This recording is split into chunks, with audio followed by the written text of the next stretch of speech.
ഇന്ന് നമ്മൾ വൈക്കം ക്ഷേത്രത്തിലെ അന്നദാന പ്രഭുവിൻ്റെ പ്രാതൽ നേർച്ചയെക്കുറിച്ചുള്ള കുറച്ച് കാര്യങ്ങളാണ് പരിശോധിക്കുന്നത്. ഇതിപ്പോൾ അഷ്ടമി തലേന്നാണ് ഈ വീഡിയോ എടുത്തിരിക്കുന്നത്. വളരെ വലിയൊരു ഊട്ടുപുരയാണ് ഇവിടെയുള്ളത്. ആളുകൾ ഒരു പന്തി കഴിഞ്ഞിട്ട് പുറത്തേക്ക് ഇറങ്ങുന്ന ഒരു കാഴ്ചയാണ് കാണുന്നത്. ഇതിന് പിന്നിൽ ഈ ഒരു നേർച്ച വന്നതിന് പിന്നിലൊരു ഐതിഹ്യമുണ്ട്. അതായത് പരശുരാമനാണല്ലോ ക്ഷേത്രപ്രതിഷ്ഠയെല്ലാം നടത്തിയത്. ആദ്യകാലങ്ങളിൽ ബ്രാഹ്മണർക്കായിട്ട് അന്നദാനം ഇവിടെ ഏർപ്പെടുത്തിയിരുന്നു.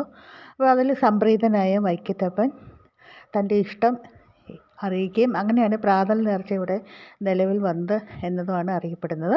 ആദ്യകാലത്തൊക്കെ നിലത്തിരുന്നായിരുന്നു ഇതിൻ്റെ ഒരു നടത്തിപ്പിനായിട്ട് കറിക്കൂട്ടങ്ങൾ അരിയാനുള്ള അവകാശം 16-ാമന്മാർ എന്നറിയപ്പെടുന്ന ഒരു കൂട്ടർക്കാണ്. അതുപോലെ ദേഹണ്ണത്തിനുള്ള അധികാരം മുട്ടസ്സുമന ഇല്ലത്തിനാണ്.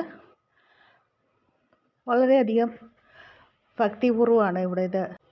ഇന്ന് രണ്ട് മൂന്ന് കൂട്ടം കറികളും രുചിയേറിയ ഗോതമ്പ് പായസമാണുള്ളത്. അഷ്ടമിയുടെ അന്ന് കുറുക്കുകാളനും പപ്പടവും പ്രസിദ്ധമാണ്. ഇവിടുത്തെ കുറുക്കുകാളൻ പപ്പടവും എല്ലാം കൂട്ടിയിട്ടുള്ള വിശിഷ്ടമായ ഊണുണ്ടെന്ന് വിളമ്പുകാർ ഓർമ്മിപ്പിക്കുകയും ചെയ്തു. 11 മണിക്ക് തന്നെ പ്രാതൽ വിളമ്പാനായിട്ട് ആരംഭിക്കും. ഇതിൻ്റെ മച്ചെല്ലാം നോക്കിയാൽ നമുക്കറിയാം, പഴയ കാലത്തിലെ പ്രൗഢിയെല്ലാം വിളിച്ചോതുന്ന തടികളിൽ തീർത്ത മച്ചാണ്. എപ്പോഴും നല്ലൊരു ക്യൂ നിന്നാൽ മാത്രമാണ് ഇവിടേക്ക് എത്താൻ സാധിക്കുകയുള്ളൂ. ക്യൂ നിൽക്കാതെ ഇവിടെ പ്രവേശിച്ച ഒരാൾ ഞാൻ മാത്രമായിരിക്കും. കാരണം പോലീസിനോട് വഴി ചോദിച്ചപ്പോൾ അവർ ഒരു വഴി ചൂണ്ടിക്കാണിക്കുകയും ഞാൻ നേരെ അതിൽ പ്രവേശിക്കുകയും ചെയ്തു.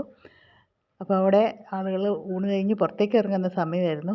എന്നെ ഭാഗ്യം കൊണ്ടാരും പുറത്തേക്ക് പറഞ്ഞയച്ചില്ല. ഇവിടെ ഒരു മഹത്തായ ഒരു ആചാരമുള്ളത്, അന്നദാന ട്രസ്റ്റിൻ്റെ കീഴിൽ എല്ലാ ദിവസവും അന്നദാനം കൊടുക്കുന്നുണ്ട്. വൈകിട്ട് കഞ്ഞിയും വിളമ്പുന്നുണ്ട്. ആരെങ്കിലും അത്താഴ ഭക്ഷണിക്കാരുണ്ടോ എന്ന് പ്രധാന ഗോപുരവാതിൽക്കൽ വന്ന് നടയടയ്ക്കുന്നതിന് മുമ്പ് വിളിച്ച് ചോദിക്കുകയും ചെയ്യും. അപ്പോൾ എത്ര മനോഹരമായ ഒരു ആചാരമാണ്. ആരും പട്ടിണി കിടക്കുന്ന വൈക്കത്തപ്പന് ഇഷ്ടമല്ലത്രേ. അഷ്ടമിയും ആറാട്ടുമാണ് പ്രധാനമായും കണ്ടിരിക്കേണ്ടത്. ഇവിടെ വന്നാൽ നമുക്ക് അനേകം കാഴ്ചകളോടൊപ്പം ഇതുപോലെയുള്ള കാര്യങ്ങളിലും പങ്കെടുക്കാം.